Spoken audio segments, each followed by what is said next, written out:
Before the billion, before the magazine covers, before the interviews where success sounds inevitable, there was a woman alone with a mirror, trying not to hate what she saw. Sara Blakely did not begin with ambition. She began with embarrassment. Embarrassment in fitting rooms, embarrassment under harsh lights, embarrassment from clothes that were never designed for real bodies, only imagined ones. The world told her to accept it, to suck it in, to live with it. That's what women were expected to do. At that time, Sara was almost 30. No savings, no business degree, no safety net. Her job was simple and brutal. She sold fax machines, door to door, office to office, rejection to rejection. Not interested. Waste of time. Don't come back. She heard no so often it stopped sounding personal. But something else was happening inside her without her realizing it. Selling fax machines taught her one quiet truth. People don't reject because something is bad. They reject because they don't want to listen. One night, getting ready for a party, standing in her bedroom with a pair of sheer pantyhose, she reached for scissors. She cut the feet off. It looked wrong, unprofessional, improvised. But when she put them on, something shifted.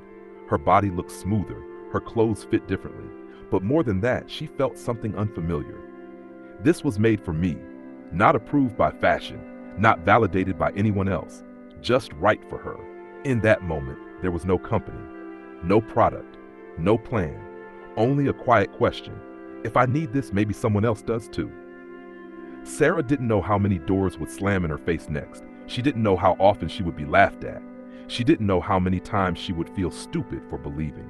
She only knew one thing. If she didn't try, the regret would follow her forever. And that was the real beginning of Spanx. Not from confidence, but from courage, on a day when confidence didn't exist at all. She didn't tell anyone at first, not because it was a secret, but because saying it out loud made it sound foolish. A woman with no background in fashion, no manufacturing experience, no investors waiting in line, trying to change an industry that had ignored women's comfort for decades. So she worked quietly, at night, on weekends, between sales calls for fax machines. She went to fabric stores and touched everything. She stretched materials, twisted them, pulled them until her hands hurt. She wasn't looking for perfection. She was looking for forgiveness, fabric that wouldn't punish the body for existing. When she finally found something close, she had another problem. She didn't know how to make it, not how to scale it, not how to brand it. She didn't know how to make even one. So she did the most uncomfortable thing possible. She called manufacturers. Men answered the phone. Men who had been in hosiery for decades. Men who had never been asked how something felt on a woman's body. They didn't laugh loudly. That would have been easier. They dismissed her politely. That won't work. There's no market. Women don't buy this. Every call ended the same way. The line went dead, and doubt crept closer. But Sara had learned something selling fax machines. Rejection loses its power when you stop asking for permission. She kept dialing.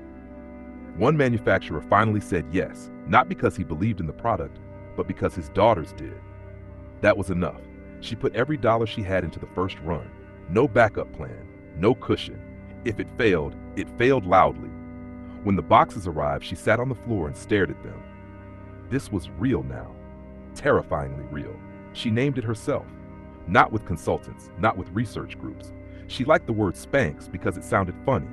She added an X because it made it feel bigger than it was. At that moment, it was just her, a pile of boxes, and a future that could collapse at any second.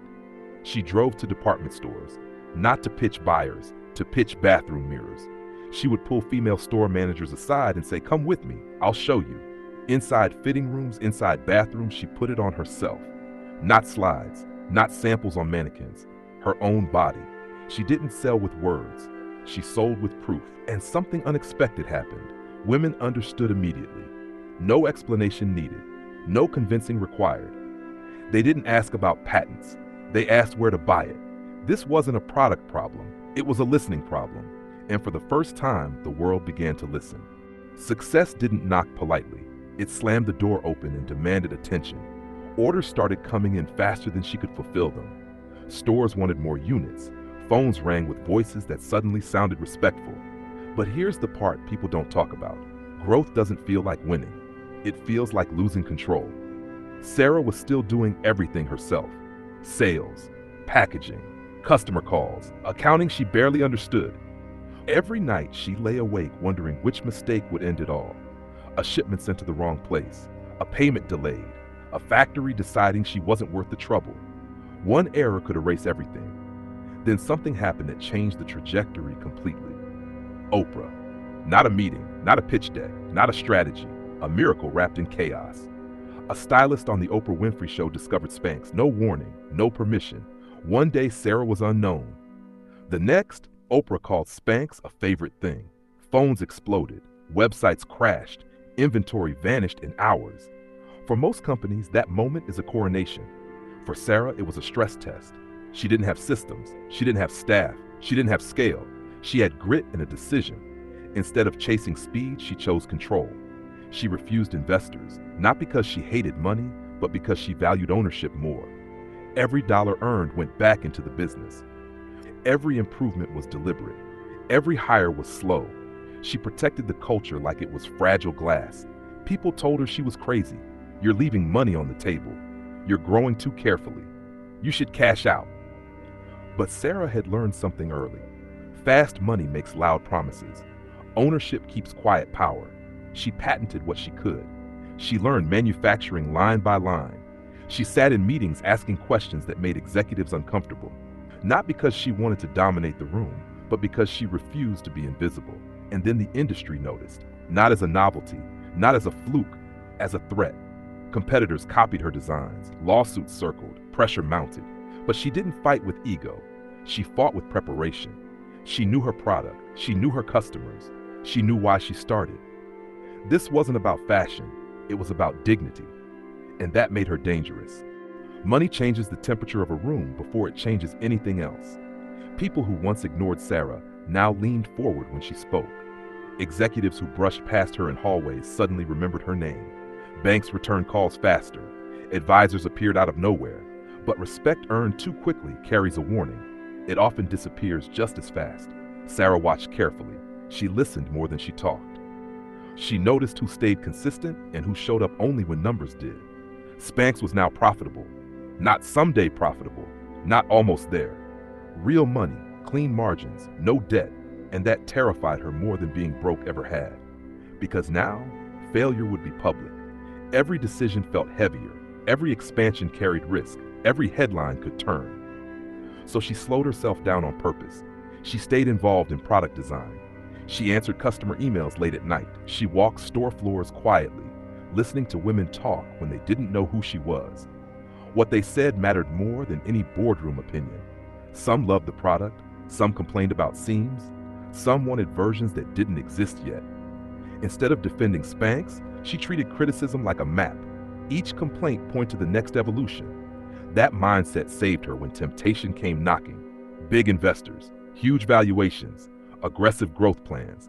Take the money. Go global faster. Become a lifestyle brand overnight.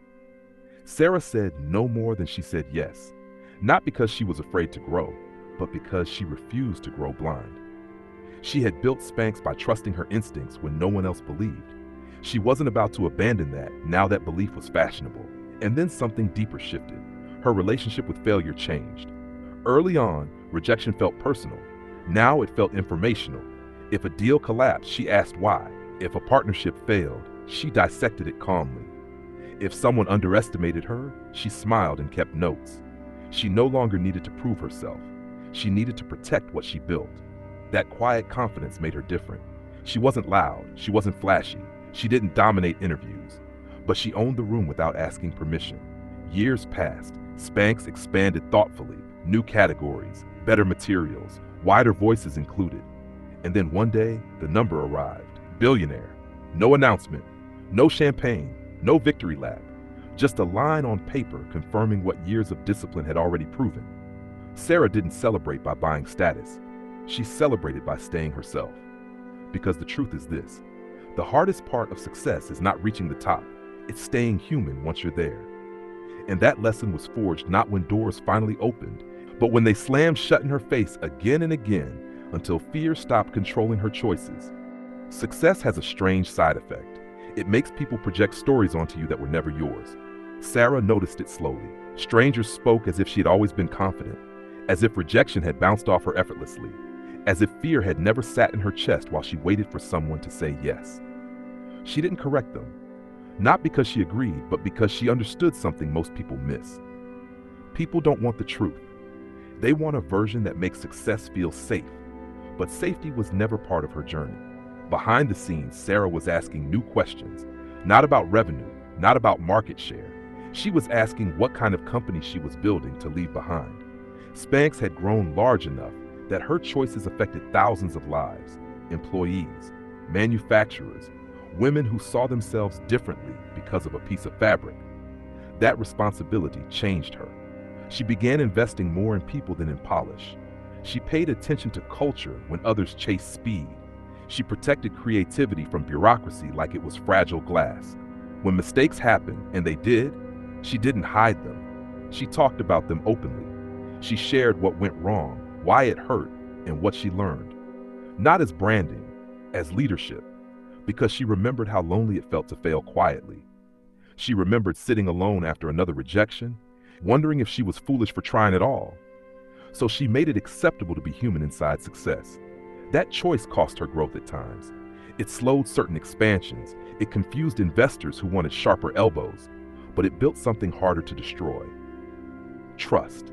And then came the moment that defined her legacy more than any valuation. She chose to give away control, not because she had to, because she wanted to. She structured Spanx so she could step back without breaking what she built. She prepared the company to live beyond her ego. That decision stunned people. Founders don't do that, they said, especially not self-made ones. But Sara understood something they didn't. Clinging is not ownership. Stewardship is. She had proven her courage in rejection. Now she proved it in release. And as she stepped into a new phase, mentor, investor, supporter, her voice softened, not weaker, clearer. She spoke to young founders about resilience instead of hacks, about self-trust instead of shortcuts, about staying curious when the world finally listens. Because the bravest thing she ever did was not invent Spanx. It was standing in rooms where she didn't belong and choosing not to shrink, again and again and again. When the noise finally quieted, Sara noticed something unexpected. Success did not arrive like a finish line. It arrived like an empty room. The interview slowed. The praise became familiar. The adrenaline that once carried her through fear stopped showing up on command. And that was when the real work began. Because when you are no longer fighting to be heard, you have to decide why you are still speaking. Sara began waking up without urgency, and that unsettled her more than poverty ever had. Struggle had given her structure. Rejection had given her direction. Now she had to choose purpose without pressure. So she went back to the beginning. Not the product, not the brand, but the feeling. She remembered the woman she was before Spanx existed, the one standing in dressing rooms under harsh lights, the one negotiating silently with her reflection, the one wishing for comfort without shame. That woman had not disappeared. She was still everywhere. So Sara shifted her energy outward. She funded women who were never going to be invited into the room. She backed ideas that were too early, too quiet, too uncomfortable for traditional investors. She listened more than she advised. And when she did speak, she spoke carefully, not like a hero, like a witness. She told the truth about fear lingering long after success, about confidence being a decision, not a personality trait, about courage not feeling loud inside your body. She admitted that even now, doubt still visited her. It just no longer controlled her schedule. That honesty mattered, because the myth of arrival destroys more people than failure ever could. People imagine success as relief. In reality, it is responsibility without instruction. Sara chose to meet that responsibility with generosity. She gave employees ownership. She built systems that rewarded patience. She turned her company into a place where ambition did not require burnout. And slowly, something shifted. Spanx stopped being the center of her identity.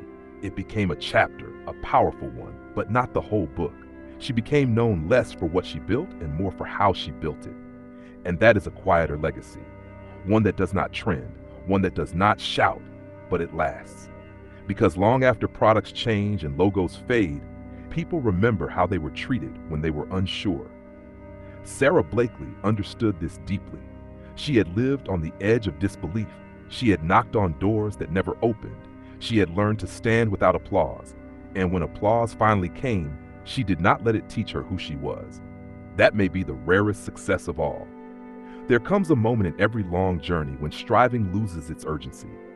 Not because the fire is gone, but because it no longer needs to burn everything in its path. Sara reached that moment quietly. No announcement, no dramatic exit. Just a gradual understanding that she no longer needed to prove her place in the world. For years, her motivation had been survival dressed as ambition. Every rejection sharpened her focus. Every closed door fed her determination.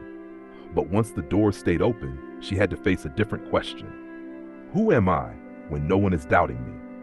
That question can feel heavier than failure. Sara chose to answer it through contribution rather than accumulation.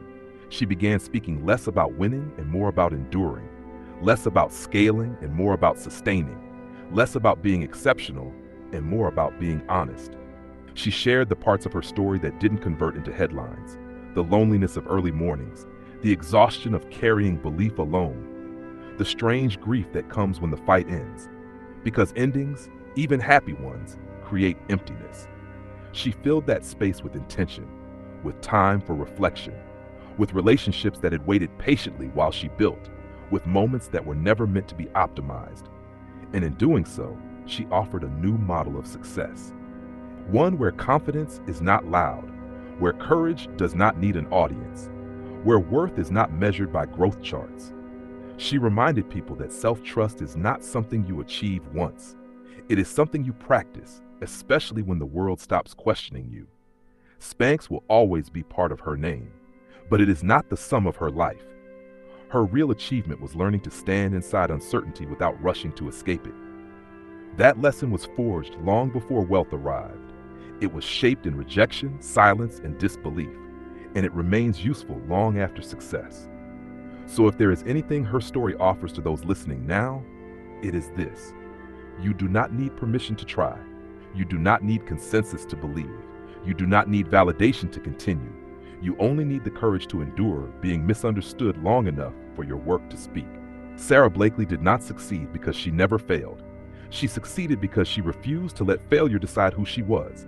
And that choice, repeated quietly over years, changed everything.